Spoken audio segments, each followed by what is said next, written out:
All right, man. We back with another one. Swope this promotions. Like, subscribe, share. Tell your mama, tell your daddy, tell your auntie, tell your coworker, tell your boss, your manager, your business partner, tell whoever. You know what I'm saying? You know what I'm saying? I came through repping the home team today. You know what I'm saying? Last time it was all Lamar Jackson. I kind of stunned on the Falcons a little bit. I ain't gonna do that this time. You know what I'm saying? Falcons still the home team. Even besides the fact that I'm from Atlanta and all that. Falcons just got like some of the best merch, best clothes, best paraphernalia, whatever you want to call it in the league. Can't go wrong with the red and black. Can't go wrong with the classic logo. You know what I'm saying? Can't go wrong with that. You know what I'm saying?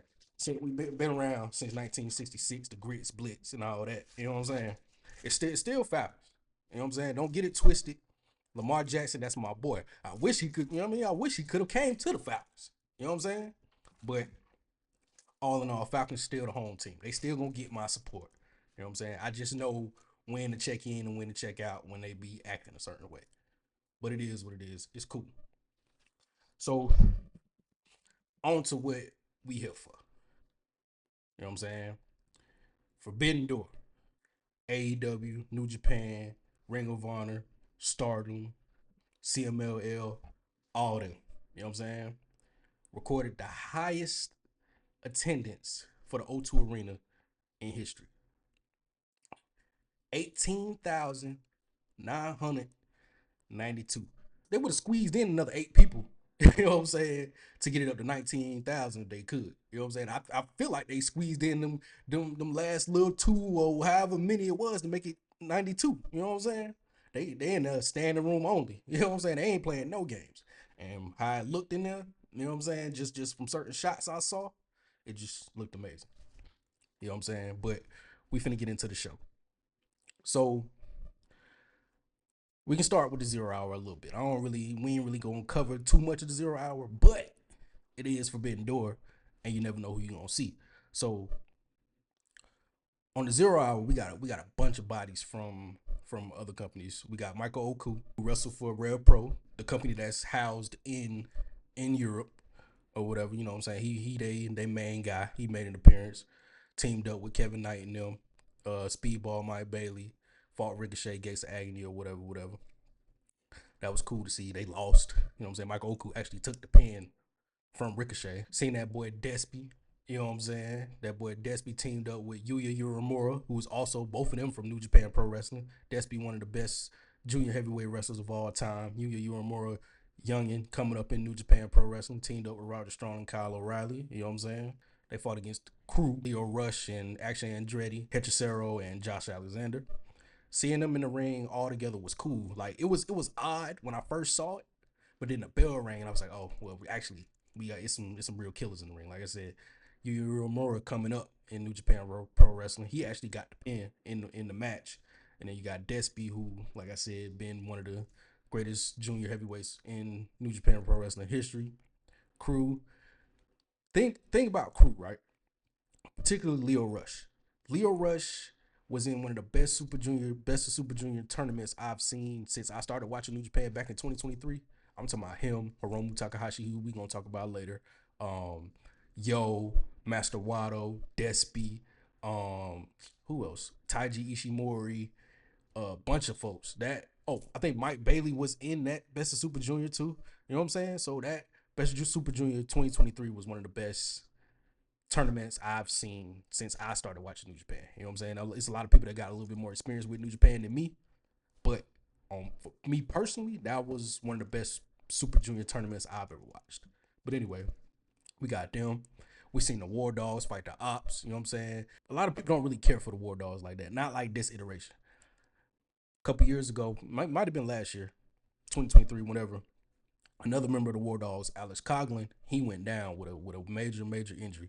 He was everybody's favorite. You know what I'm saying? He was my favorite. That match would have looked totally different if he was in the match. You know what I'm saying? Imagine Alex Coughlin and Samoa Joe going at it. You know what I'm saying? That would have been my type of party right there. You know what I'm saying? I mean, I still like the War Dogs. I don't front on the War Dogs. I still like them. Of course, they got their flaws or whatever, but overall, I still like the whole concept of Bullet Club War Dogs, however it go. I like all of it. You know what I'm saying? Except when Cody was talking about he was a former leader of the Bullet Club, but you know, real ones know that that ain't how that happened. But I like the entire concept of the Bullet Club, every iteration for the most part. You know what I'm saying? Some better than others, of course, but I enjoyed the match somewhat. You know what I'm saying? It wasn't the best, it wasn't the worst. It was also on 0 hour, so it was the pre-show, so it's whatever. But Samoa Joe and them, of course, retained. Boom, whatever. Fast forward to the main card, right?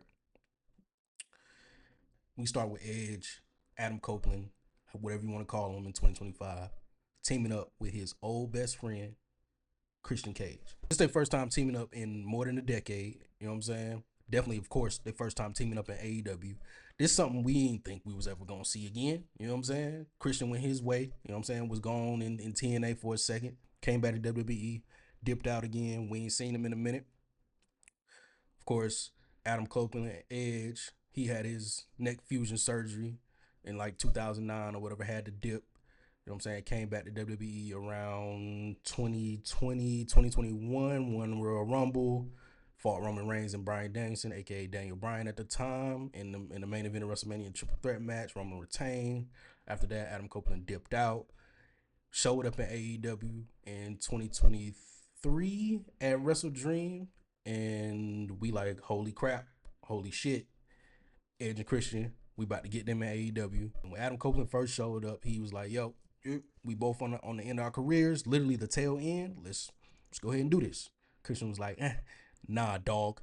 You know what I'm saying? They got the beefing or whatever. Edge, Adam Copeland ended up with the TNT Championship, ended up taking it off of Christian or whatever. Fast forward, you know what I'm saying? Christian had been with Nick Wayne for X amount of months. Adam Copeland had been gone for X amount of months. He was still, you know, battling injuries and stuff, old man stuff, or whatever. Fast forward to All In. Nick Wayne turned on Christian. Adam Copeland showed back up. You know what I'm saying? Figure out what you're going to do. Because actually, before that, Adam Copeland was having problems with FTR. He was cool with FTR. FTR turned on him. If I'm not mistaken, FTR is the ones who took him out. So he came back. When he came back at All In, he was telling Christian like, "Yo, what you gonna do, dog? Figure out your self-proclaimed son done turned on you. Him, his mama, and they little stooge, Kip Sabian done, you know what I'm saying? They done all turned on you. What you gonna do?" Of course, Christian like, still like, I don't know, but I need somebody to throw me a bone. So I guess I'll help you deal with your FTR problem if we go ahead and handle this real quick. Boom. Nick Wayne got hurt, so he can't compete in the match.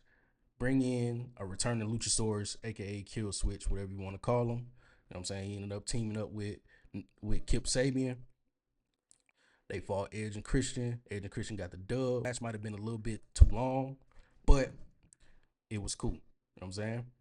It was Luchasaurus' return. You know what I'm saying? Luchasaurus looked good in his return. As a matter of fact, in the little vignette they did for him coming back, we saw hands. You know what I'm saying? He almost died, first of all. So somebody somebody brought him back in the video. Naturally, we think it's Jungle Boy Jack Perry. We gonna think, you know what I'm saying? We thinking like these boys might get back together. And if they do, since Jack Perry has like he's in like a little different character arc, they should just upgrade the entire look of Jurassic Express. You know what I'm saying? Especially because Jack Perry, he ain't Jungle Boy no more. You know what I'm saying? So Jack Perry and Luchasaurus sound a little bit better than Jungle Boy and Luchasaurus. Jack Perry a grown man. You call yourself Jungle Boy? Nah, nah. That's craziness. But I enjoyed the match. You know what I'm saying? I'm always down to see, you know what I'm saying, the old heads. First of all, they old heads now. When I was a kid, they weren't old heads. So it's them teaming together in AEW all these years later is already wild anyway. You know what I'm saying? It's like it was the same thing as when the Hardys teamed up in AEW. You know what I'm saying? It's something we never thought we would see. But it happened. As a matter of fact, the Hardys are the tag team champions in TNA right now. Cool. All these teams that we saw growing up that never got their last little hoorah, they starting to get their last little hoorah. You know what I'm saying? Whether it be in WWE, TNA, AEW, Ring of Honor, New Japan, wherever. Everybody getting their last little hoorah. It's like the same as the football players and basketball players we grew up watching. It's the same thing as them retiring. You know what I'm saying? Getting their last little retirement tour before they call it a career. Going forward though, they still got to deal with that FTR problem. So it's gonna be interesting to see how they work FTR. They the heavy bruisers, and you got the two old heads, Edge and Christian, Adam Copeland and Christian, whatever you want to call them. They, you know what I'm saying? How they gonna deal with it all out coming up, we gonna see. And it's in Canada, where both Adam Copeland and Christian are from. It's gonna be one of the greatest tag teams of all time, in Adam Copeland and Christian versus arguably one of the greatest tag teams of all time, and definitely one of the greatest tag teams of the modern era in Dax Harwood, Cash Wheeler, FTR. So I'm interested. We'll see how it goes. Next, we got the TNT Championship match. Very unexpected. Kyle Fletcher, Hiromu Takahashi. After Kyle fought Ishii on Collision, he was like, yo, you know what I'm saying? Took out your boy Dustin, took out Adam Cole, took out Tomohiro Ishii. You know what I'm saying? New Japan, Forbidden Door coming up. Who you got? Send your best pound for pound wrestler that you got. You know what I'm saying? Come get this nice little championship off me if they can do it. Match on Dynamite, Kyle Fletcher, Josh Alexander, and the Young Bucks versus Brody King, Tomohiro Ishii, Hologram, and the mystery partner who ended up being Hiromu Takahashi. I was like, oh shit. I think everybody was like, oh shit. I don't think nobody expected Hiromu. I think going into it, I think everybody expected it to be Hiroshi Tanahashi, because I mean it would have made sense. But we're gonna talk about Hiroshi Tanahashi in a minute. But yeah, man, we hadn't seen, I hadn't seen Hiromu Takahashi since LIJ disbanded. You know what I'm saying? We've been seeing Shingo, of course. He been in G1. We've been seeing Suji in G1. You know what I'm saying? Naito dipped. Bushi dipped. But we ain't seen Hiromu nowhere. But yeah, of course, I would like to see Hiromu Takahashi and then fight Kyle Fletcher. Yeah. Hiromu Takahashi got accolades for days. Former Best of Super Junior winner. Multiple time IWGP Junior Heavyweight Champion. You know what I'm saying? One of the greatest junior heavyweights just in New Japan pro wrestling history. You know what I'm saying? I love watching him. Mainly because he quirky and he vibrant, but he'll still beat your ass. Don't get his small body and the bright colors on his clothes and how quirky and vibrant he is. Don't get it twisted. Because he gave Kyle a hell of a match. I thoroughly enjoyed that match. You know what I'm saying? Kyle got some shit off where he did a side suplex off the turnbuckle. It really wasn't even off the turnbuckle. This man had him on his shoulders and stepped to the middle rope from the turnbuckle and then dropped. I was like, what in the hell? Hiromu did something so crazy. Kyle tried to hit him with a brain bust on the apron, right? Reversed that joint to a DDT. Had Kyle stunned out. Did the sunset flip. Kyle still on the apron. Did a sunset flip. Powerbomb him to the floor. Bow! Kyle hit the floor crazy, hard. Matter of fact, Hiromu really might be the only one that gets that off on a consistent basis. Usually when somebody else do it, it get reversed, or like the opponent will hold on to the ropes and they can't pull them down. But Hiromu, that's like part of his moveset, so he get that shit off like it ain't nothing. You know what I'm saying? So that was cool to watch. Of course, Kyle got the dub, but thoroughly enjoyed it. You know what I'm saying? Now let's get to this TBS Championship 4-way match.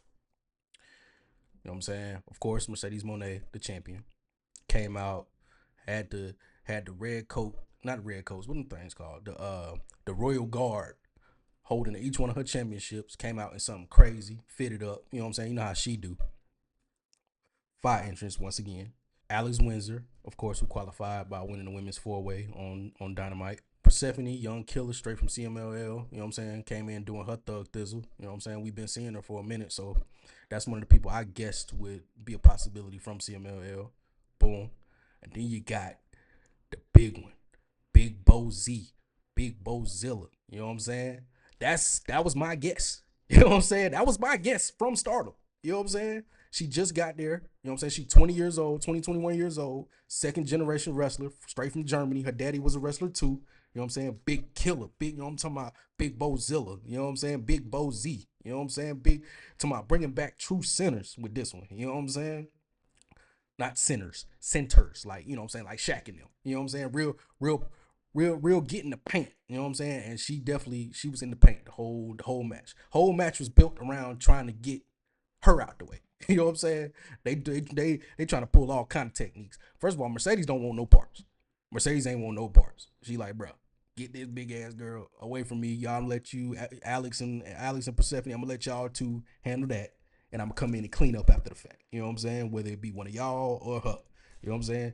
I'm to my Big Bo Z throwing them. I'm talking about tossing them all around the ring. They can't do nothing with it. She catching both of them. She catching two, three of them at a time, slamming all of them. You know what I'm saying? Just throwing, talking about tossing weight. Mind you, she only 20 years old, and it's only her third year wrestling, so she getting to it.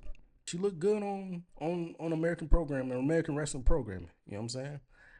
Of course, I wouldn't be surprised if she end up in AEW in a couple years or so. You know what I'm saying? I think she should go ahead and spend her time in Japan, put her work in or whatever, pay her dues or whatever in Japan. But at some point, she gonna end up on American TV because she looked good out there, bro.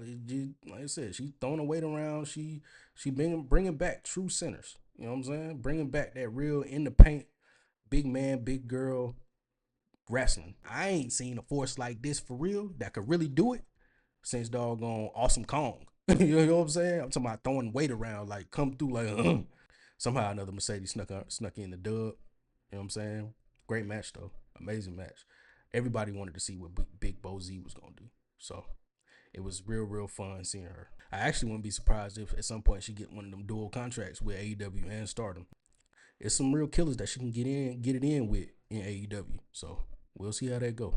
Next, we got one of the most anticipated matches of the whole show. It was kind of soon in the show too. I don't think nobody expected this match to be so early in the show. But Zack Sabre Jr., Nigel McGuinness, IWGP Heavyweight Championship. Of course, Nigel qualified in what they called the technical spectacle. It was him, Hechicero, Daniel Garcia, Lee Moriarty.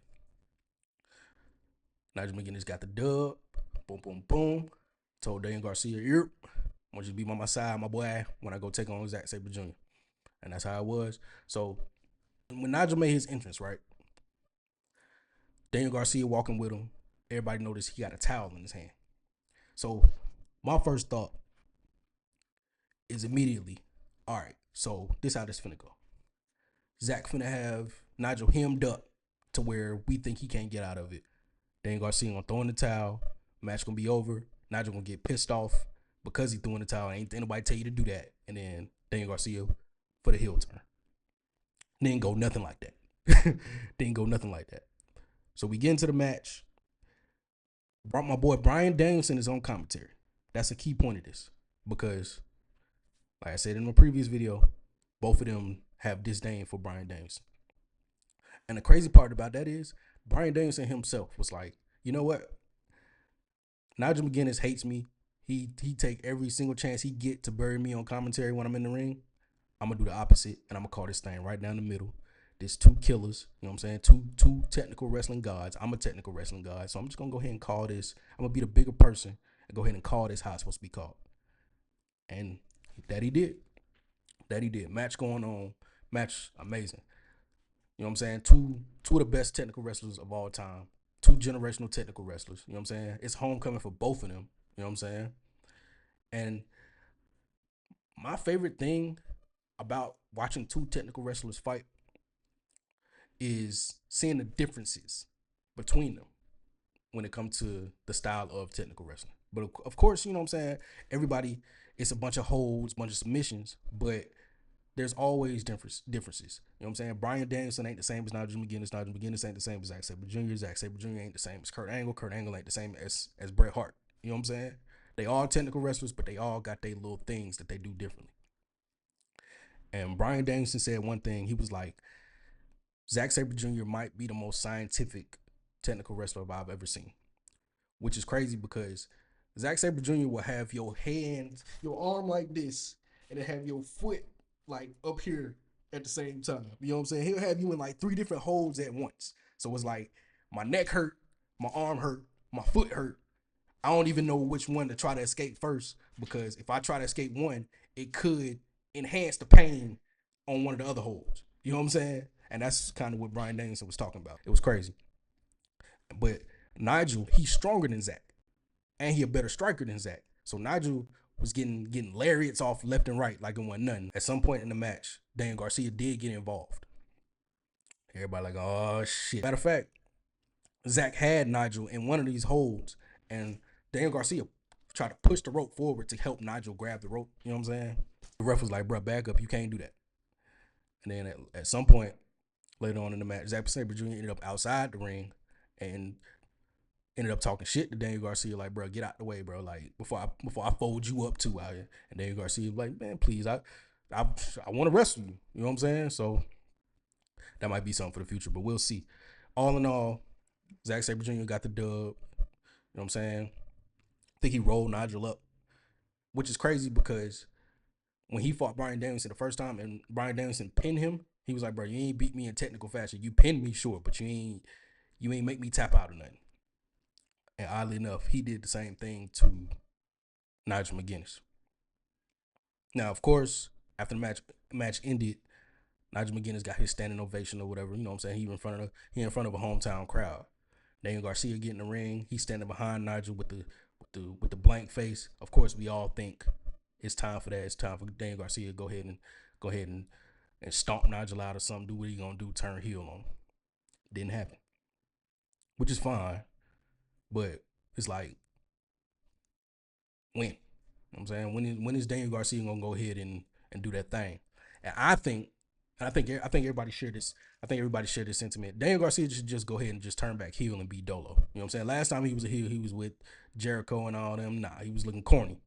Turn into a real deal grappling killer heel. You know what I'm saying? By yourself, by your Dolly. He been taking L's left and right. You know what I'm saying? Go ahead and just get angry one time. You know what I'm saying? Just get mad one time. You doing all this, oh, I'm dedicated, boom, boom, boom. I take my L's in stride, all that type of stuff. Look, bro, you supposed to be one of them boys coming up for AEW. Make your mark. You know what I'm saying? We know how good you are. We know how resilient you are. We know all that old stuff. Make your mark. You know what I'm saying? Stamp yourself somehow, some way. And I think turning heel is how he does that. So I don't know when he gonna do it. We'll see. Either way, Nigel McGuinness versus Zack Sabre Jr.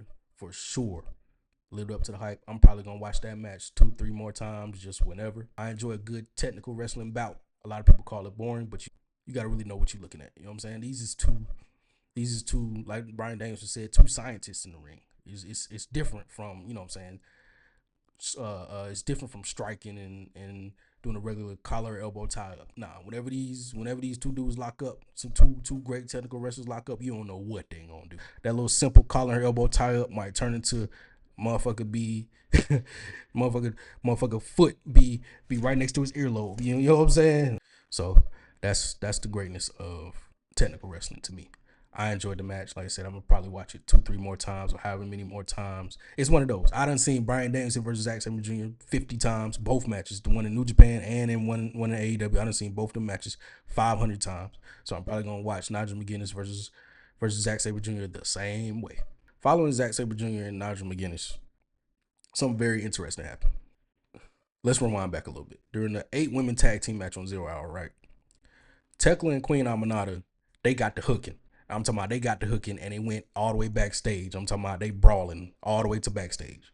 We ain't see them no more for the whole night until after this match. They ended up, the camera cut to them getting to it, getting after it backstage, and they ended up outside, you know, by the ring on the ramp and all that. Cool. They hooking, whatever. Queen Aminata hit Tekla with a mean ass head whip, blah, right in her shit, knocked her out. After that, Sky Blue and Julia Hart came out and they all jumped Queen Aminata. But after that, Jamie Hayter returned. We hear a little music.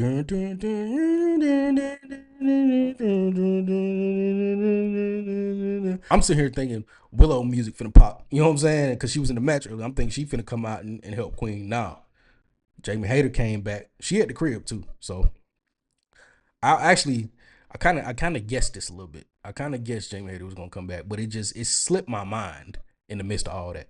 As a matter of fact, it make a whole lot of sense because Tekla is the one that took Jamie Hayter out, and we ain't seen her since until Forbidden Door. So that was cool. You know what I'm saying? Her and Queen shared a little hug. You know what I'm saying? I wonder what's next for Jamie Hayter. Who knows? She probably gonna take Tekla out, and then who knows after that. You know what I'm saying? But good to see Jamie Hayter back. Hopefully she can get, you know what I'm saying, get her overseas stuff good to go, so she, you know what I'm saying, get back on AEW TV on a regular basis like we used to seeing her. From there we go to what turned out to be a tag team 3-way match for the AEW World Tag Team Championships between, of course, the Hurt Syndicate, who are the champions, and FTR and Bro Dito.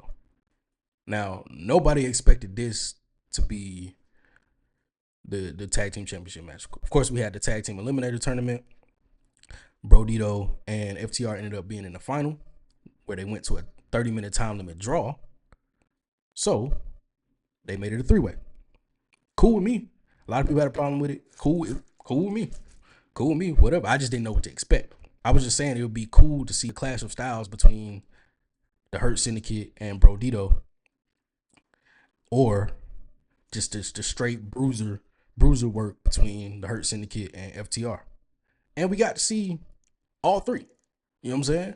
We got to see all three teams go at it. As soon as the bell rang, Bobby Lashley got attacked by FTR. You know what I'm saying? And it just turned into an all-out brawl from the jump. You know what I'm saying? Eventually, Rep was able to, you know what I'm saying, get them together. They got back in the ring, you know what I'm saying? And they got to it. Good spots between Bandito and Shelton Benjamin. Good spots between Bobby Lashley and Brody King, which popped the crowd like I knew it would. We got a couple spots where all three teams involved. You know what I'm saying? Bandito, of course, gonna do his flipping and dipping. You know what I'm saying? He caught him one outside the ring. Shelton Benjamin got his off. I'm talking about Shelton Benjamin. Shelton Benjamin out here, he dumping everybody on their head. Even Brody King, he dumped Brody King on his head. You know what I'm saying? Which is crazy. But then out of nowhere, we see some folks pulling up with some New Japan gear on. You know what I'm saying? Mask and New Japan gear. They attacked the Hurt Syndicate. We're like, what the fuck is this? Turned out it's Ricochet and the Gates Agony. So they ended up hooking and brawling on the ramp and all that. Left FTR in the ring with Brody King and Bandito. Dax Harwood smacked Brody King with a chair. Brody King still kicked out of that. Brody King and Bandito ended up getting a finisher off for the 1, 2, 3 and the dub. New tag team champions, baby. New tag team champions. I think that match stole the show, to be honest. Because, first of all, them announcing that it was going to be a 3-way, we didn't know what to expect. A lot of people been kind of shitting on the Hurt Syndicate for whatever reason. Shelton Benjamin and Bobby Lashley still look good to me. They still look good in the ring to me. Always have, you know what I'm saying? Even coming in, a couple matches later, however you want to put it, they ain't never fell off to me, but they got to it in this match for sure. But, yeah, I don't think nobody expected Bandito and Brody King to win. I'm always down with a team that was just thrown together that happened to have good chemistry winning the tag team championship. You know what I'm saying? AEW is good for those. You know what I'm saying? Big Bill and Ricky Starks were thrown together. In a way, Kenny Omega and Adam Page were thrown together. I mean, they both the elite, but the Young Bucks were the premier tag team in the elite. So seeing Adam Page and Kenny Omega team up and become tag team champions, that was cool. Like I said in the previous episode, I think Brody King and Bandito are the coolest big man, little man tag team of all time. They just look cool. You know what I'm saying? You got Brody coming out with the mask on, bubble coat, what's happening, rock star. You know what I'm saying? And you got Bandito, just cool ass luchador. You know what I'm saying? He the bandit. You know what I'm saying? Just fly. Just real fly. They already got the merch out. Might cop me some.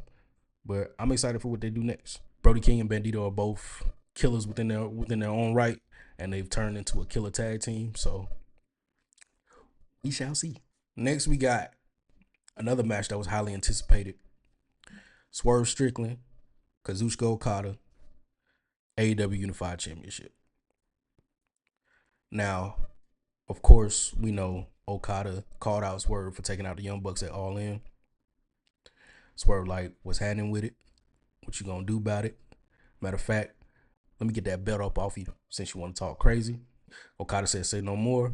Forbidden Door is up. Me and you, Unified Championship, Continental rules. Can't nobody come out here. None of that. Going to the match, of course, I had Okada winning. But it was also just disclosed to us that Swerve been working on a torn meniscus since 2019. Going 6 years in a wrestling ring with a torn meniscus is crazy, dog. But that boy became world champion on the torn meniscus. He fought three crazy matches with Adam Page on the torn meniscus. He fought Samoa Joe and Adam Page on the torn meniscus. He did a lot of stuff on that torn meniscus. So, hey, I can't even be mad at him. It ain't hurt his performance or nothing, so it's cool. But since that information was disclosed, of course, he working the injury throughout the entire match, which makes all the sense in the world. My folks was like, "Oh man, that injury kind of starting to, oh man, it's starting to take a toll on him." I'm like, bro, he is selling that injury. First of all, he been wrestling on the torn meniscus for 6 years. It's not gonna start hurting all of a sudden now that we know. No, he working that injury. I enjoyed the match. You know what I'm saying? Them taking the angle of Swerve's knee injury, it made all the sense in the world. You know what I'm saying? Swerve, he was getting some spots off and working knee injury within those spots. Like he was tripping all across the ring. You know what I'm saying? He getting stuff off him, dismounting on his leg hurting. You know what I'm saying? He did the little thing where he flip over the top rope and land on his feet outside the ring, and he didn't land on his feet. You know what I'm saying? It was a bunch of little spots here and there where he was working a knee injury. Matter of fact, he got a house call off and couldn't pin Okada because his knee was hurt.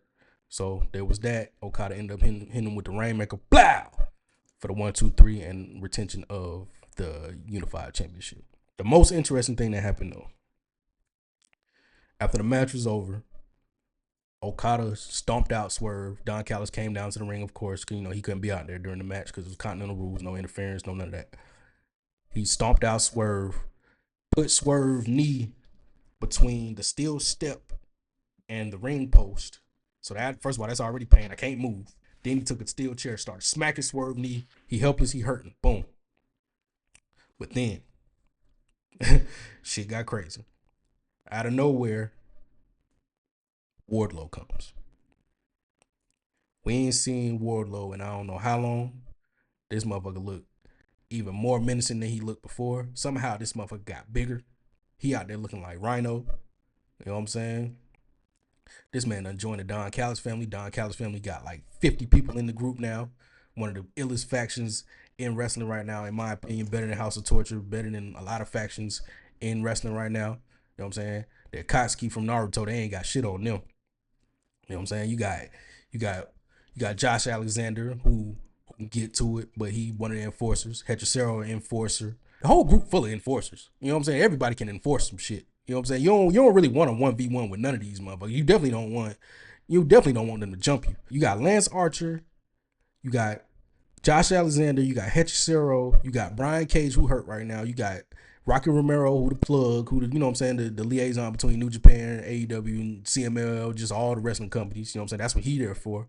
Then you got another enforcer in Wardlow. You got Kyle Fletcher, the young killer, coming up, who also will take you out.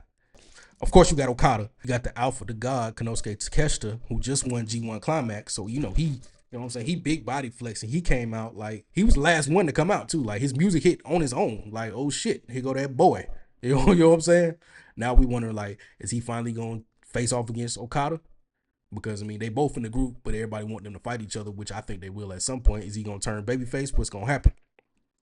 Faced off with Wardlow, like, I'm thinking he going to give Wardlow the look like, the fuck? Who is you? Just because Don Callis stamped you don't mean I stamped you, but he gave him the head nod of approval. And the Don Callis family is about 5-10 times stronger now. My favorite faction in all of wrestling. You know what I'm saying? When I was younger, I didn't really care for heel nothing. I didn't care for bad guy nothing. But now I don't give a damn. Like, you know what I'm saying? As long as it makes sense and the wrestling is good. You can be a good guy, you can be a bad guy, you can be in between, you can do whatever. I'm down with the Don Callis family. You know what I'm saying? This just goes to show again what the aura around that Unified Championship is. Menacing, dark, power hungry. Ain't no better way to show that than with this evil ass Kazuchika Okada and the evil ass Don Callis family. Don't get no better than that, to me. You know what I'm saying? I still got a narrative going that, you know what I'm saying, they finna have all the belts. TNT Championship held by Kyle Fletcher already. Konosuke Takeshita just won the G1. I think he gonna end up taking that doggone IWGP Heavyweight Championship from Zack Sabre Jr. And of course, Okada got 3 doggone belts, unified championship, still holding the Continental Championship, still holding the International Championship. And ain't no telling what combination of them 10 is gonna end up challenging Bro Dito for the tag team championship. Either way, I'm down with the Don Callis family. DCF, you know what I'm saying? We repping. It is what it is. From the whole Don Callis debauchery, we go to Athena, Toni Storm, AEW Women's World Championship match. Of course, we know Athena won the women's gauntlet match at All In to get the contract to cash in and fight Toni Storm for the AEW Women's World Championship. We saw a series of matches going into this. Alex Windsor fought Athena one-on-one. Alex Windsor and Toni Storm versus Athena and Billy Starks. But we also got Athena and Mercedes Moné against Alex Windsor and Toni Storm, where Athena and Mercedes ended up getting the dub. Boom, boom, boom. Fast forward to Forbidden Door. The match happens. Now, this match, right? Unfortunately, this match was probably one of the most underwhelming matches on the card, right? Going into it, we know who Athena is and we know who Toni Storm is. You know what I'm saying? 2 of the best women's wrestlers in the world. So of course we expecting something. You know what I'm saying? I don't know what exactly we were expecting, but we were expecting to see a lot of oohs and ahs, and we didn't get a lot of oohs and ahs. For the most part, Athena dominated the match. Billy Starks came out, made her presence known. Toni took out Billy Starks early in the match, hit her with a Storm Zero on the 4. Bow! You know what I'm saying? Took Billy Starks out. She was gone for a minute. For the most part, Athena dominated the match. You know what I'm saying? There really ain't too much else to say. Billy Starks ended up coming back out with a chair. Athena hit Toni with her finisher on the apron, so she was staggered on the apron. Billy Starks came out, tried to hit her with the chair. Here come Mina Shirakawa, saved Toni, chased Billy up the ramp with the chair in her hand. Long story short, after Mina saved Toni from Billy, Toni Storm ended up choking out Athena for the dub and the retention of the AEW Women's Championship. It was pretty simple. Like, a lot of people didn't like the interference spot. I don't always hate interference spots, but that was one that we didn't really need. You know what I'm saying? You got 2 killers in Toni and Athena. Kill each other. You know what I'm saying? But it was a good way to get Mina and Billy Starks involved, because I mean, Mina is one of Toni's friends, and of course Billy is Athena's protege. So I mean, if you want both of them to be seen within this match or whatever, it was a cool way to get it done. I just think the match was a little underwhelming. I think everybody shares that sentiment, but who knows what's next. I still think Athena gets the rematch at All Out for the dub and become an AEW Women's Champion. Who knows? We might get a 3-way between Mercedes, Athena, and Toni for the AEW Women's Championship. Who knows? Ain't no telling how it's going to go going forward. I think they should just go ahead and elevate the rest of the women's division, because, I mean, shit, we got Willow Nightingale. You know what I'm saying? Willow should have been the AEW Women's Champion. Alex Windsor, a fresh face who came in killing. And Megan Bain came in killing. You know what I'm saying? It's Jamie Hayter back. You know what I'm saying? So I don't know. We don't know what's going to happen with the AEW Women's World Championship at this point. You know what I'm saying? I thought going in, of course, I predicted that Toni would retain, just not in that fashion. And I just don't know what's next. When is the title going to change hands? Who knows? Is Toni going to be champion forever? Cool with me. I mean, as long as the work is still good, I'm cool with it. But what's next? Who knows? From there, we go to the AEW World Championship match. Adam Page, my guy, my boy, my favorite wrestler right now, versus punk ass MJF. Of course, we know MJF won the contract to challenge Adam Page in the Casino Gauntlet match at All In. Adam Page like, yo, you got that contract, bro. Just go ahead and cash that in, my boy. Just stop playing. You know what I'm saying? Stop being a punk. Stop being insecure. Stop doing all that. All that shit you be talking, all that shit don't faze me, Nathaniel. You know what I'm saying? That shit don't faze me at all. So I'm not just gonna give you a championship match. First of all, you gotta earn that, or cash in your little punk ass contract. Initially, all that worked initially MJF was like, all right, bet.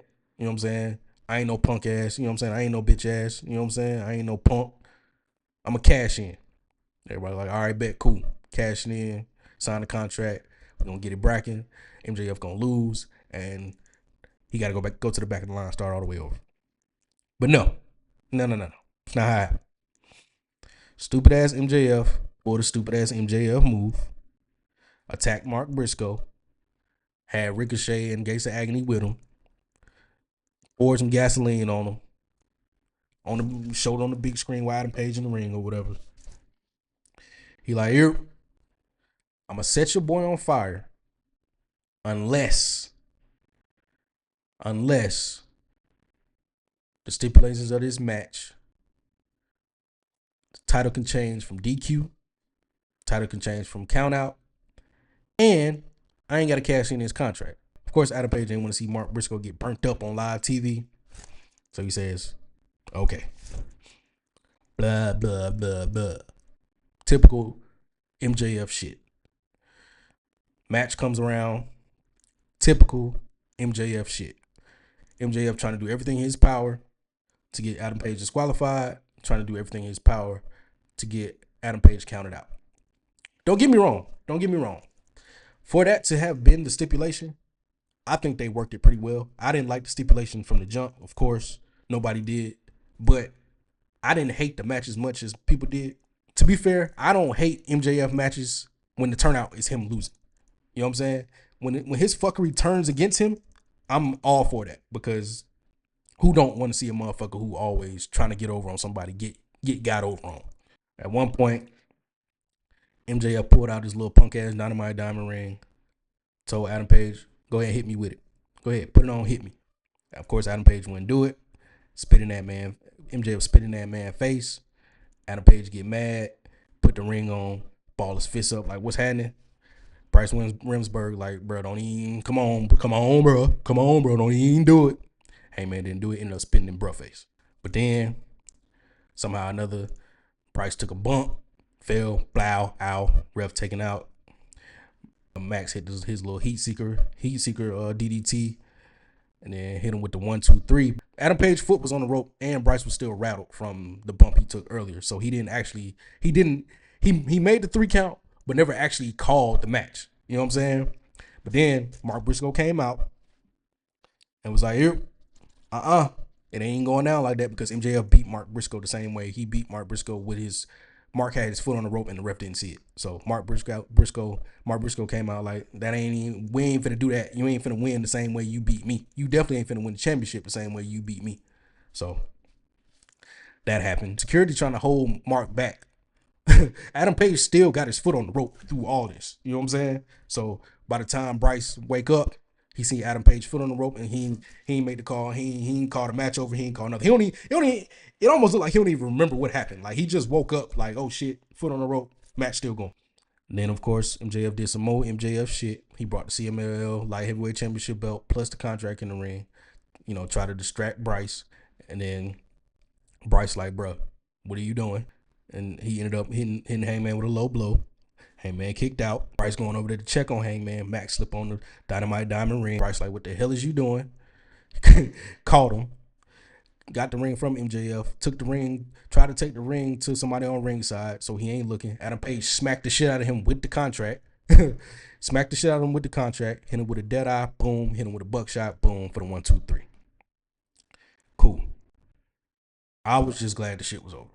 Because you talking about fuckery after fuckery after fuckery. Motherfuckers like that MJF shit, bro. Of course, we know he can wrestle. Like, he's extremely talented. I was saying this when he was the world heavyweight champion or whatever.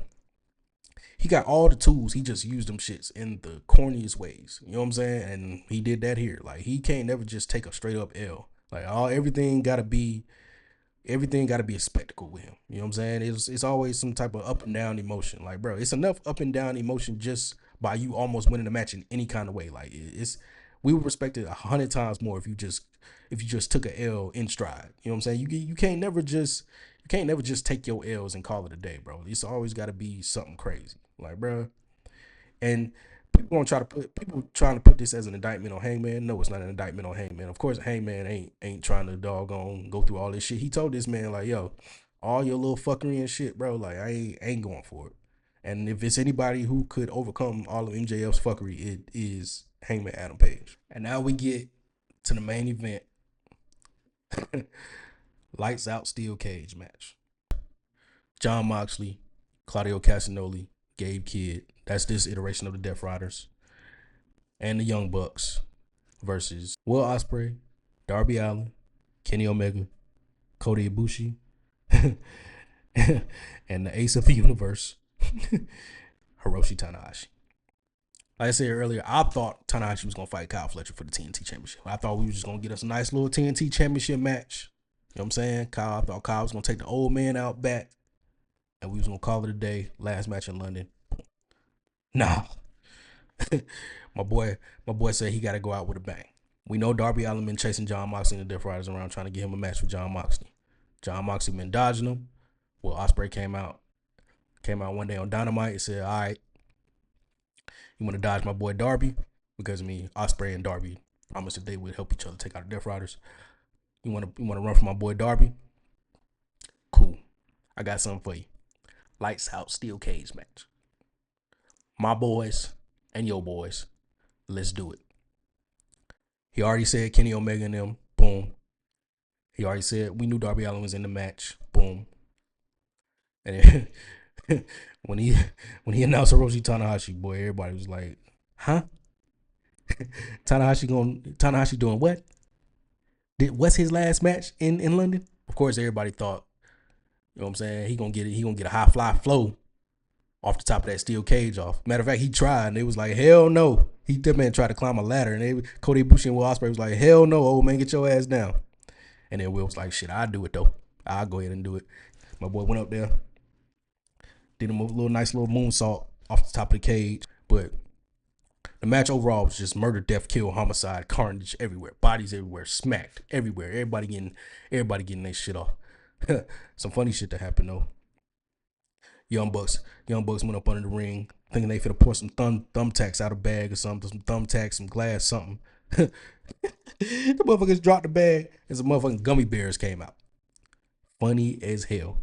And what's crazy is one of them ended up getting slammed on the gummy bears by Kenny Omega, and Kenny Omega picked the gummy bears up and made one of them eat them. Some nasty shit, bro. This is the main event, so it's been motherfuckers rolling around that ring all night, and your ass done ate gummy bears off the damn ring canvas. Hilarious. Then, of course, they got their shit off on Darby. Claude threw Darby into the cage from inside the ring. He threw him outside the ring into the cage. The boy crashed into the cage outside the ring, landed hard on the outside of the ring too. Boom. They brought Darby back inside the ring, duct taped him to a steel chair. Mox nasty ass pulled out a fork, dug into Darby's ear, and licked the fork. Like, why? You don't have to do that. Like, you can do that without licking the damn fork, bro. Like, you are sick. But later on, you know what I'm saying, Kenny Omega and them ended up getting dubbed because Kenny Omega and Will Ospreay did like a what I call the one winged hidden blade angel, or whatever you want to call it. Had one of the Young Bucks on his shoulders. Will Ospreay came through from the turnbuckle, smacked him with the hidden blade. And then as he hit him with the hidden blade, Kenny Omega flipped him. Boom. One winged angel. My boy got up on the turnbuckle. No top of the cage. No ladders. We ain't doing none of that because your knees already bad. Hit him with the mean ass high fly flow for the 1, 2, 3 in his last match in London. Very victorious. Will Ospreay and them got the dub. It just real triumphant type shit, right? Real triumphant. Rolling credits. We thinking the show over. They done rolled the ending credits. They done put the AEW logo on the screen. All that. It ain't over. It is not over. Everybody on Will Ospreay team is out the ring except for Will Ospreay himself. Death Rider still inside the cage. They put that boy Will out of his misery. Granted, he gonna be gone anyway because he been wrestling with a crazy neck injury. Same way Swerve been wrestling with the doggone meniscus tear for X amount of years. So that boy got to go have surgery. But boy, did they justify it. I'm talking about beat the dog shit out of Will Ospreay. Death Riders took out a lot of motherfuckers over the past year or a couple months or however long it's been. They ain't never did nobody this dirty. Matter of fact, they didn't even do Ospreay this dirty the first time they took him out at All In. They did that boy so dirty. I'm talking about Claude did his thing where he put the chair around his neck, smacked the chair, stomped the chair. They did all that, bro. They put that boy Will out of his misery. He gonna be gone for a minute. Ain't no telling what's gonna happen when he come back. We don't even know when he's coming back because he got the herniated disc and all that shit in his neck. So that a lot of times that's considered a career-ending injury. So we praying for him though, because we need Will Ospreay. AEW needs Will Ospreay. Wrestling needs Will Ospreay. But it made sense for them to take him out like that. So you know what I'm saying? Good, nice little write-off for what it was. Match was great. I enjoyed it. Lived up to the hype. Get well soon, Will Ospreay. I enjoyed the show overall. I enjoyed the 1 p.m. start. You know what I'm saying? AEW shows be long as hell because they got a million matches on the main card. Plus we got the 0 hour card. But the 1 p.m. start, I'm down for them just to do more pay-per-views overseas just because of that. I'm waking up like it's NFL Sunday. You know what I'm saying? I got up, cleaned the crib. You know what I'm saying? Cooked me a little something. Did, you know what I'm saying? Did a little stuff around the house. Next thing you know, shit, it's 11:30. The doggone 0 hour card about to start. Damn good show. Damn good show. Next big AEW pay-per-view, All Out. Like I said, we probably going to get Adam Copeland and Christian versus FTR. You know what I'm saying? Whoever Adam Page next opponent is, whoever Kazuchika Okada next opponent is, whoever Tony Storm next opponent is, whoever Bandito and Brody King first opponent is, and then just everything else in between that. I'm excited. You know what I'm saying? I'm excited. But we'll see how it go. Swope Diz Promotions. That was Forbidden Door. Like, subscribe, comment, share. Tell your barber. Tell your yard man. You know what I'm saying? Tell your mailman if you run into him at the mailbox. You know what I'm saying? Tell everybody, man. Swope Diz Promotions. Atlanta Falcons. You know what I'm saying? We out.